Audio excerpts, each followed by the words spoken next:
नमस्कार, बहुत स्वागत है आपका। आप देख रहे हैं भाग्य चक्र और मैं हूं आपके साथ शैलेंद्र पांडे। हिंदू परंपरा में भगवान गणेश को प्रथम पूज्य मानते हैं और ऐसा मानते हैं कि उनकी कृपा से संकट दूर होते हैं।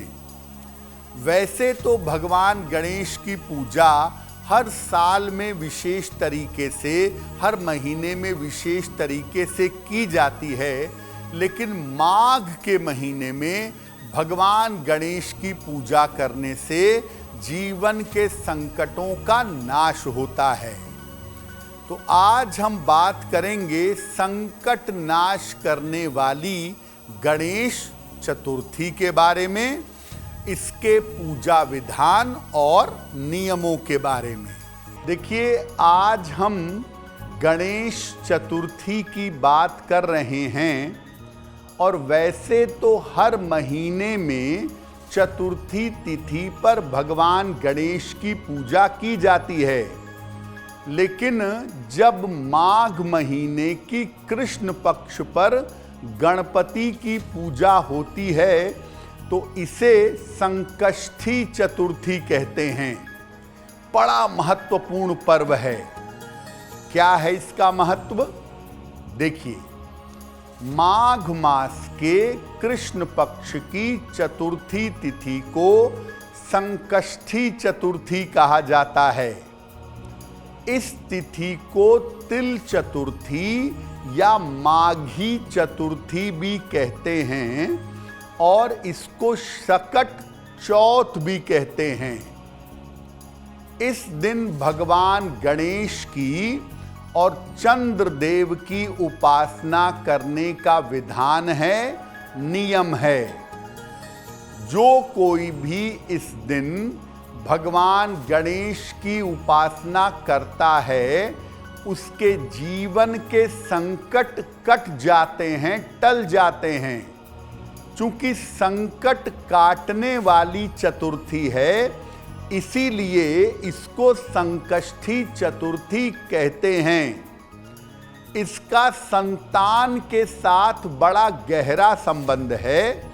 अगर कोई महिला और पुरुष मिलकर के प्रार्थना करते हैं तो संतान की प्राप्ति होती है, और अगर संतान संबंधी कोई समस्या है तो वो समस्या दूर हो जाती है। आज संकष्टी चतुर्थी मनाई जाएगी। आज भगवान गणेश की पूजा की जाएगी और रात में चंद्रदेव को विशेष तरीके से अर्घ्य दिया जाएगा। अब ये जानते हैं कि जब आप संकष्टी चतुर्थी पर भगवान गणेश की पूजा करते हैं तो आपको किस किस तरह के लाभ अपने जीवन में प्राप्त होते हैं। देखिए, अगर आप संकष्टी चतुर्थी पर सपरिवार सबके साथ मिल करके या अकेले भी अगर भगवान गणेश की उपासना करते हैं तो हर तरह के संकट का नाश होता है। संतान प्राप्ति अगर नहीं हो रही है तो संतान की प्राप्ति हो जाती है और संतान संबंधी समस्याओं का निवारण होता है। अगर आपकी कुंडली में अपयश के और बदनामी के योग हैं तो संकष्टी चतुर्थी की पूजा से वो योग कट जाते हैं। किसी भी तरह का काम आप कर रहे हैं, उसमें अगर लगातार बाधा आ रही है तो संकष्टी चतुर्थी पर भगवान गणेश की पूजा से वो बाधा दूर हो जाती है। धन की प्राप्ति आसानी से होती है, और अगर आप कर्ज के शिकार हैं, कर्ज में फंसे हुए हैं, तो कर्ज संबंधी समस्याओं में सुधार होता है। तो मोटे तौर पर बात यह है कि संकष्टी चतुर्थी पर दो तरह के फायदे विशेष होते हैं।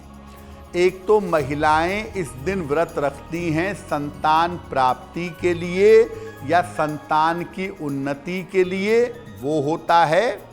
और दूसरा, किसी भी तरह का बड़े से बड़ा संकट है, बड़े से बड़ी बाधा है, ये बाधा दूर हो जाती है। अब ये जानते हैं कि संकष्टी चतुर्थी पर भगवान गणेश की पूजा कैसे करेंगे। देखिए, प्रातः काल कोशिश करिए 10 बजे के पहले नहा करके गणेश जी की पूजा का संकल्प करें। दिन भर जल पिएं, जलाहार या फलाहार ग्रहण करें। शाम के समय में चंद्रमा निकल जाने के बाद भगवान गणेश की विधिवत उपासना करें। इस पर्व में भगवान को तिल के लड्डू का भोग लगता है, तो भगवान को तिल के लड्डू अर्पित करें, दूर्वा और पीले फूल अर्पित करें। चंद्रमा को निगाह नीची करके अर्घ दीजिएगा। देखिए, चतुर्थी के चंद्रमा को डायरेक्ट नहीं देखा जाता है, या चतुर्थी के चंद्रमा का दर्शन करने से कलंक लगता है।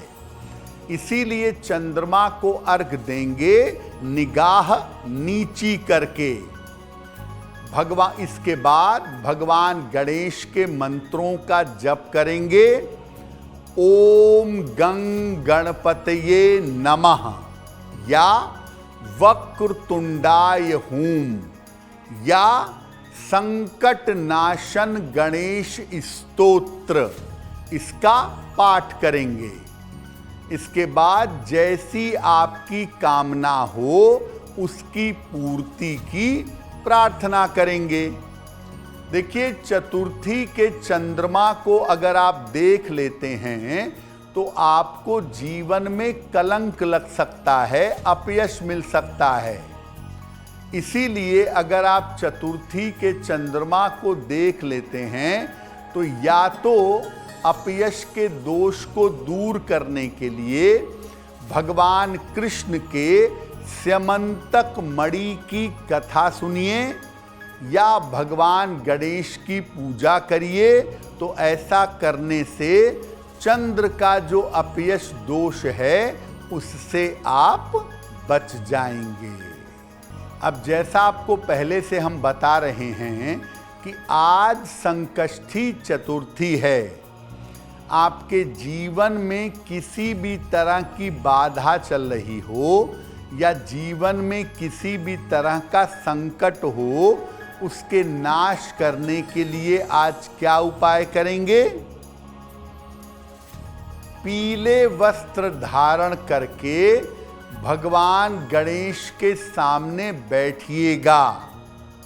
शाम के समय उनके सामने घी का एक चौमुखी दीपक जलाइएगा।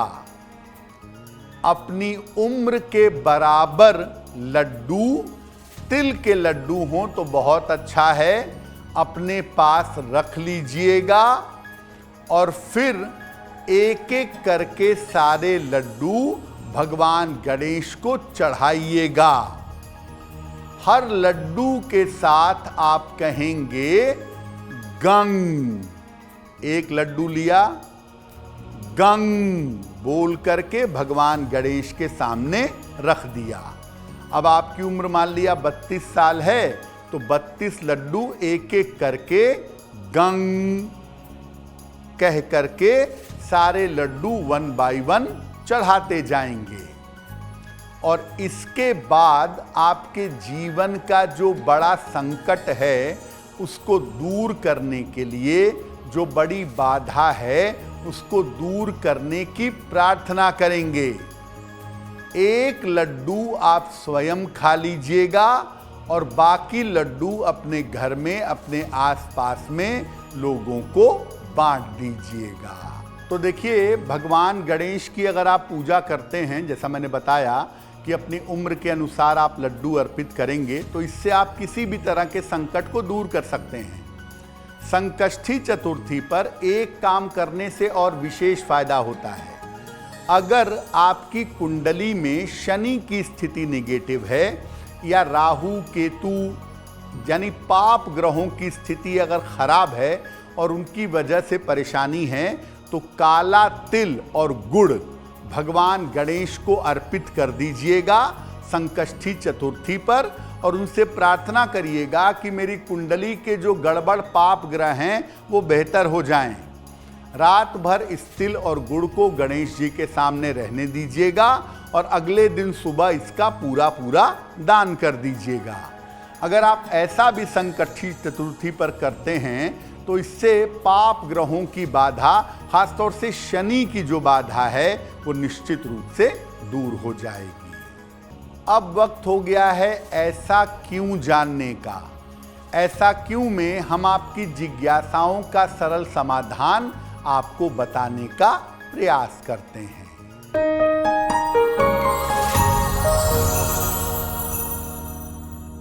ऐसा माना जाता है कि चतुर्थी तिथि के चंद्रमा को देखने से कलंक लगता है, और खास तौर से माघ चतुर्थी के चंद्रमा को देखने से अपयश जरूर मिलता है, कलंक जरूर लगता है।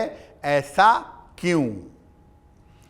देखिए, चतुर्थी तिथि जो है वो रिक्ता तिथि है, और रिक्ता तिथि का चंद्रमा नकारात्मक प्रभाव आपके मन के ऊपर डाल सकता है, आपके मन में अवसाद यानी डिप्रेशन पैदा कर सकता है। ऐसी स्थिति में चतुर्थी के चंद्रमा का दर्शन नहीं करना चाहिए। लेकिन मान लिया गलती से, भूल से चंद्रमा के दर्शन हो गए चतुर्थी तिथि पर, तो ऐसी स्थिति में आप चिंता मत करिए। भगवान कृष्ण की स्यमंतक मणि की एक कथा है, इसको सुनने से या पढ़ने से ये दोष भंग हो जाता है। अगर आप मुझसे जुड़ करके अपनी समस्याओं का समाधान चाहते हैं और चाहते हैं कि आपकी समस्याओं को ज्योतिष के माध्यम से सुलझाया जाए, तो आप हमसे संपर्क कर सकते हैं, जुड़ सकते हैं एस्ट्रो तक पर।